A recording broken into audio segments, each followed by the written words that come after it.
하나님을 사랑하는 것은 이것이니 우리가 그의 계명을 지키는 것이라. 그의 계명들은 무거운 것이 아니로다. 아멘. 오늘은 요한일서 49강으로 하나님께로 난 자 그 두 번째 시간을 가져보려고 합니다. 하나님의 자녀가 된 자들은 하나님을 사랑하는 자라고 오늘 성경 본문은 이야기하고 있습니다. 또한 그리스도 안에서 함께 된 형제들을 사랑하라고 성경은 우리에게 명하고 있습니다. 하나님께로 난 자들은 바로 함께 된 형제를 사랑하는 자일 때 바로 하나님의 사랑하는 것을 증명하고 증거하는 것이다 라고 말하고 있습니다. 성경은 우리에게 이렇게 말합니다. 또한 요한일서 4장 20절에서 21절 말씀에 말하기를 하나님께 대한 사랑과 형제의 사랑은 불가분 결코 나뉘어질 수 없다 라고 말합니다. 그러면서 이렇게 말합니다. 누구든지 하나님을 사랑하노라 하고 그 형제를 미워하면 이는 거짓말하는 자다 라고 말합니다.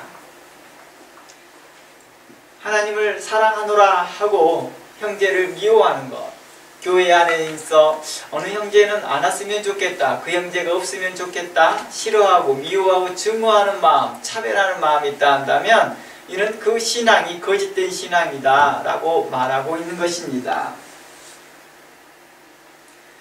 그러면서 그 형제, 그 보는 바 형제를 사랑하지 않은 자는 보지 못하는 바 하나님을 사랑할 수 없다. 우리가 이 계명을 주께 받았나니 하나님을 사랑하는 자는 또한 그 형제를 사랑할 것이다 라고 말합니다. 이게 우리에게 계명이래요. 계명은 명령인 것이죠. 이게 왜 명령까지 되었을까? 우리에게 있어서 이것이 꼭 필요한 부분이겠죠. 요한복음과 또 성경 전체에서는 이 계명을 최고의 법이라고도 말하였습니다. 하나님을 사랑하고 형제를 사랑하는 것을 말하였습니다. 성경은 우리가 하나님을 사랑하고 하고 있다는 그 증거, 곧 하나님의 계명을 지키는 그 증거가 무엇이냐라고 했을 때 마음을 다하고 힘을 다하고 성품을 다하여 하나님을 사랑하고 형제를 사랑하는 것이라 하였습니다. 이처럼 사랑은 하나님의 계명을 지키는 것과 깊은 관계가 있다는 것입니다. 말씀에 순종하는 사람, 자신이 속한 교회에서 하나님 함께한 형제를 그리고 자신의 가족을, 자신의 자녀를 사랑하는 자, 이러한 자를 향하여서 하나님께 속한 자, 하나님께 난 자, 하나님의 계명을 지키는 자라 하였습니다. 뿐만 아니라 이웃을 사랑하듯 이웃 교회와 그리스도 안에 있는 모든 형제를 존중하는 것을 하나님의 계명을 지키는 자, 서로 사랑하는 자라고 말하였다는 것입니다. 하나님을 사랑합니다 라고 고백하였던 그 고백이 사실로 나타나고 내 삶 가운데 드러내는 것이 무엇이냐 했더니 내 형제를 사랑하는 것이고 내 가족을 사랑하는 것이요 내 자녀들을 사랑하는 것이요 또한 자녀들은 부모를 사랑하는 것이고 또한 이웃을 사랑할 때 바로 이웃 교회와 이웃 형제들을 존중해 주는 것이고 사랑하는 것을 말하였습니다. 그래서 성경에서 이 사랑이라는 단어를 여러 가지 의미로 표현했습니다. 그래서 사랑은 충성하는 것이요 인내하는 것이요 절제하는 것이요 온유하는 것이요 겸손하는 것이요 거만하지 않은 것이요 오만하지 않는 것이요 함부로 말하지 않는 것이다 라는 등등의 여러 말로 쓰여 있었습니다. 이것이 바로 주의 계명을 지키는 자의 태도라고 말하는 것입니다. 주의 계명을 지키는 자의 태도, 바로 형제를 사랑하고 이웃 사람들을 존중해주며 살아가는 것입니다. 오늘 본문 요한일서 5장 3절은 분명코 증거합니다. 주의 계명을 지키는 자는 하나님을 사랑하는 자라고 증거합니다. 그리고 그 계명이 무거운 것이 아니라고 증거합니다. 과거 율법 아래에 있을 때에는요, 성도가 하나님을 사랑하는지를 증명하기 위해서 수많은 율법과 규칙을 지켜야 했을 뿐만 아니라 율법사와 서기관들이 해석한 다양한 규칙과 더 나아가 그동안 전통적으로 내려왔던 장로들의 유전까지 지켜야만 했습니다. 그러나 이제는 예수 그리스도로 말미암아 그 율법 아래 있지 않고 은혜 아래 있게 있다는 것입니다. 이제는 그 하나님의 은혜로 사랑하게 되었다라고 말합니다. 우리가 하나님을 사랑하고 서로 형제들끼리 서로 사랑할 때 하나님의 사랑이 우리 안에 충만하게 거하더라는 것입니다. 성령이 우리 안에 충만하게 거하다라고 말하는 것입니다. 우리 구주 예수님은 분명한 어조로 우리에게 이렇게 약속하였습니다. 마태복음 11장입니다. 마태복음 11장 28절 말씀에 수고하고 무거운 짐진 자들아 다 내게로 오라. 내가 너희를 쉬게 하리라. 나는 마음이 온유하고 겸손하니 나의 멍에를 메고 내게 배우라. 그리하면 너희 마음이 쉼을 얻으리니 이는 내 멍에는 쉬고 쉽고 내 짐은 가벼움이라 하시니라. 예수님은 우리에게 이렇게 말합니다. 너희는 내게 와서 배우라. 그리고 너희 마음에 쉼을 얻으라 라고 말하였습니다. 배우라 라고 했던 것은 무엇을 의미했을까요? 바로 율법사와 서기관들이 설명해 주었던 그런 율법 아래 있지 아니하고 그런 설명 아래 있지 아니하고 이제 그로부터 해방되어지고 자유로워지는 길을 배우라는 것이겠지요. 너 그거 안 해도 돼. 너가 예수 그리스도를 믿고 있다 한다면 그 자유함으로 살아 라고 말하고 있습니다. 우리에게 주의 계명이 무겁지 않는 이유는 바로 예수 그리스도로 말미암아 형제와 가족을 사랑할 수 있는 그 힘과 능력이 우리에게 주어졌기 때문입니다. 부여해 주셨고 우리가 이미 예수 그리스도를 믿는 순간부터 우리에게 그것이 우리 안에 소유되어 있었다는 것입니다. 우리가 예수 그리스도를 하나님의 아들이며 나의 구주이며 나의 하나님으로 믿고 영접할 때 하나님은 예수 그리스도 안에서 이미 사랑할 수 있는 힘과 능력을 이미 부여해 주시고 허락해 주셨더라는 것입니다. 혹 내가 형제를 온전히 사랑하지 못하고 부족하고 실패하고 넘어질다 할지라도 하나님께서는 또다시 은혜로 우리를 용서해 줄 뿐만 아니라 다시 일어나 사랑할 수 있도록 능력을 주시더라는 것입니다. 사랑할 수 있는 힘, 사랑할 수 있는 용기, 사랑할 수 있는 그 능력들을, 믿음을 더 허락해 주시더라는 것입니다. 그러면서 우리는 성장한다, 성숙한다, 성화한다 라고 표현합니다. 우리가 주의 계명을 지키는 것이 하나님의 백성이 되기 위해서 그 계명을 지키는 것이 아니라 이제는 이미 하나님의 백성으로서 예수 그리스도의 십자가의 은총으로 하나님의 자녀된 자로서 자발적인 순종에 일어나더라는 것입니다. 과거에는 내가 하나님의 자녀로서 자녀됨을 증명해야 되고 또 그렇게 되기 위해서 율법과 계명을 지켰다 한다면 이제는 예수 그리스도로 말미암아 주의 이름을 부르는 자들은 누구든지 이미 하나님의 자녀로서 시작하더라는 것입니다. 이미 하나님의 자녀로서 이제 그 계명을 자발적으로 순종적으로 순종하더라는 것입니다. 그리스도의 말씀이 이제 기쁨이 되는 것입니다. 그 계명이 내게 무거운 것이 아니라 예수 그리스도의 구속의 은총이 내게 감사가 되어지고 기쁨이 되어지기에 내가 기쁨으로 그 말씀에 순종하는 것이기에 그 계명이 내게 가벼운 것이 되더라는 것입니다. 또한 그 계명이 가벼운 것은 그 능력과 힘이, 사랑할 수 있는 힘과 능력이 내 것으로 나온 것이 아니라 하나님께서 이미 부여해 주셨기 때문이라는 것이죠. 우리 그런 거 있잖아요. 이렇게도 생각해 볼 수 있을 것 같습니다. 내가 노력해서 뭔가를 얻어야 될 거라 한다면 끝이 없을 텐데 이미 내게 부여해 주신 거 있으니까 나로 그것을 하라고 합니다. 그러니 가벼운 일이 되는 거겠죠. 과거 예수님께서는요 서기관과 바리새인들을 심하게 책망하였습니다. 왜 서기관과 바리새인들을 책망하였을까요? 당시에 서기관과 바리새인들은 율법을 해석하고 율법을 설명해 주었던 사람들입니다. 이것이 하나님을 사랑하는 법이에요. 이렇게 해야지 하나님께서 기뻐하십니다 라고 설명해 주셨던 분이고, 또 이것이 하나님의 뜻입니다, 우리가 이렇게 뜻대로 행해야 됩니다 라고 가르쳤던 사람들입니다. 그런 사람들을 예수님께서 책망하였습니다. 왜 그들을 책망하였을까요? 그들은 모세의 자리, 곧 모세의 자리에 앉았다라고 표현하는 그것은 높은 율법의 권위의 자리에 앉았다라는 것입니다. 율법의 권위의 자리에 앉아서 그 율법을 해석하고 설명해 주는 자라는 것입니다. 하지만 정작 자신들은 그 율법이 해석된 대로 행하지 않더라는 것입니다. 설명한 대로 행하지 않더라는 것입니다. 그러면서 성도들에게 행할 의무들만 잔뜩 설명해 주더라는 것입니다. 가끔씩 제가 오래전 이야기지만 그런 생각이 들어요.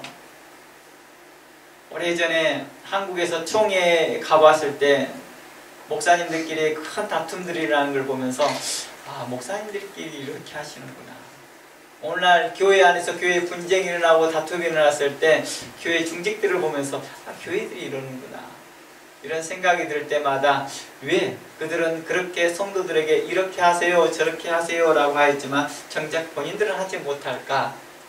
성도들에게는 그게 무거운 짐이라고 설명하고 있었습니다. 성도들에게 행할 의무라고 말을 하였지만 그들은 행하지 않았기 때문입니다.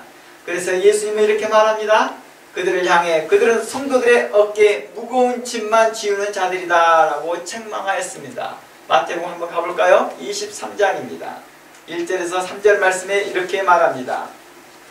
마태복음 23장 1절 3절 말씀에 그들은 모세의 자리에 앉아서 뭘 하고 있다? 사람들에게 무거운 짐만 지우는 자들이다 라고 책망하였다는 것입니다. 그들은 율법을 해석해주고 설명해주지만 하나님을 위한 것이 아니라 사람들을 통제하기 위한 수단으로 사용하고 있더라는 것입니다. 오늘날도 그러잖아요. 법을 해석해주고 법을 가지고 재판하는 자들이 있습니다. 그러나 그것이 국가를 위하고 백성들을 위하는 것이 아니라 사람들을 통제하고 자신의 입맛에 맞게끔 자신의 것으로 통제하고자 제어하고자 하는 목적을 사용되고 있더라는 것입니다. 자신들이 권위자임을 대우받고 싶어합니다. 바로 그러한 목적에서 그들이 성경을 해석하고 율법을 해석하고 있더라는 것입니다. 자신들이 사람들의 관심과 집중을 받고 싶기 때문에 이러한 태도를 취하더라는 것입니다. 그러니까 목회자가 멋있어 보이니까 신학교에 오는 거예요. 그리고 거기서 사명보다는 그걸 통하여 사람들한테 관심과 집중을 받는 것이 좋게 보이니까 신학교에 와서 목사가 되더라는 것입니다. 뭘 얻고자 하는 것입니까? 관직을 얻고 그곳에서 벼슬을 얻어서 무언가를 얻어보려 하는 자들과 같다는 것입니다. 하나님의 나라보다 자신의 유익과 탐심을 위해 쫓아가는 자들이라 할 수 있을 것입니다. 이러한 자들은 어때요? 사람들에게 무거운 짐만 지우고 있더라는 것입니다. 이것이 하나님의 도리요 이것이 하나님의 뜻이다 라고 말하나 정작 자신은 그 일을 행하지 못하더라는 것입니다. 행할 능력이 없더라는 것입니다. 행할 능력이 없다라는 것은 내가 자기 자신이 예수 그리스도를 진실로 믿지 못하고 있더라는 것입니다. 예수 그리스도를 참으로 진실로 믿는 자들은 그 안에 능력이 있습니다. 누구의 능력이요? 예수 그리스도의 능력이요. 그러니까 우리가 보면 알아요. 시스템으로 잘 갖춰진 데에서만 잘하는 사람들은요 의심해 볼 만한 사람들이에요. 시스템이 없는 자리에 딱 갖다 놔봐야 해요. 시스템이 없는 자리에서도 그들이 신실한지 의로운지요. 그러니까 대형교회나 시스템이 잘 갖춰있고 시스템이 없는 작은 교회를 가보면 대충 알 수 있는 것들이죠. 모습이 다르거든요.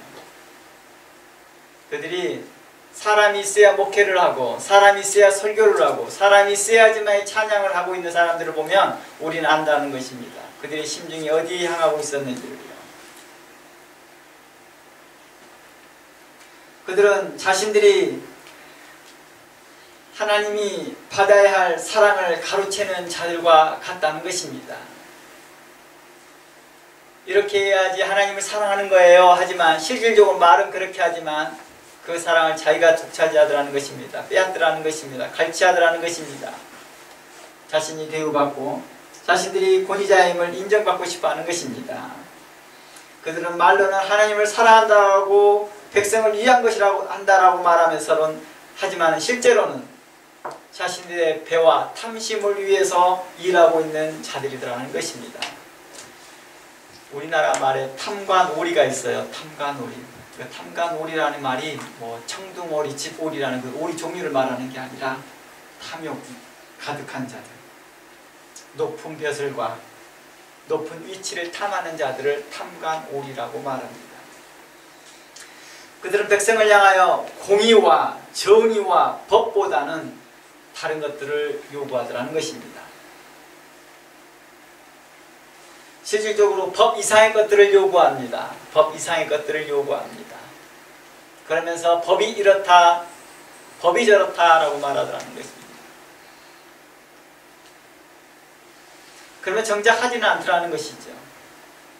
정작 자신들은 하지 않더라는 것입니다. 백성들에게 요구하여 그것들을 향하여서 뭘 합니까? 탈취하고 갈취하고 백성들에게 사람들에게 자신들이 영광에 필요한 이 사람들이 자신을 돋보이게 하게 한 그 존재로만 남더라는 것입니다. 자신의 영광의 존재인 거죠.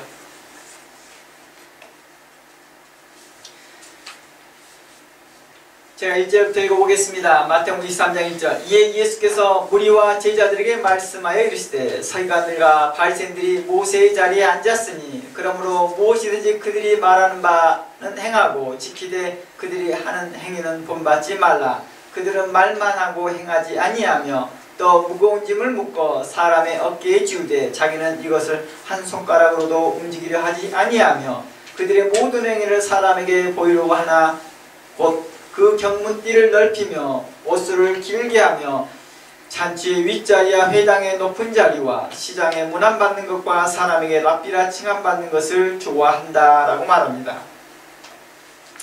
이곳에서 6절에서 잔치의 윗자리와 회당의 높은 자리는 바로 높은 벼슬을 말하는 것이죠. 높은 위치를 말하는 것이죠.